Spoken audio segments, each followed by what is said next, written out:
Mukabat 2,000 nga mga benepisyaryo sa Pantawid Pamilyang Pilipino Program kon 4Ps ang niapil sa trabaho sa bagong Pilipinas para sa 4Ps kagipahigayon diri sa Dumaguete City, Negros Oriental. Sa maong kalihukan, 15 ka mga employers ang nisanong sa imbitasyon sa Department of Labor and Employment o DOLE aron pagtanyag sa ilang mga bakanting trabaho aron matabangan ang mga benepisyaryo sa 4Ps nga makakuha og trabaho ug dugang kita alang sa ilang pamilya. Human sa pagsusi sa ilang mga dokumento ug gipahigayon nga job interview, 38 ka mga aplikante ang na-hired on the spot sa maong job fair. Samtang duha pa ka aplikante ang nagpaabot sa ilang final interview ug 69 ka aplikante ang naa sa waitlisted alang sa uban pang examination o job interview.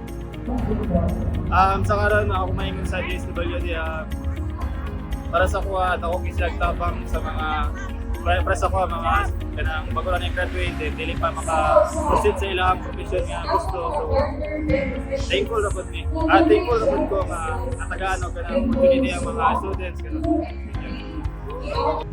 Atol sa job fair, nagpahigayon po ang Sustainable Livelihood Program ug assessment alang sa mga hired on the spot aron sa pag-avail sa Employment Facilitation Track ug kini gamiton nila sa paglihok sa ilang mga pre-employment requirements.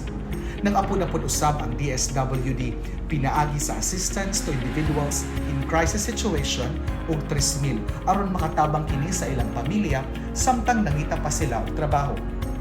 Nagpahigayon pod og caravan of services ang mga nagkalain-laing nasud ng ahensya alang sa ilang mga programa o serbisyo.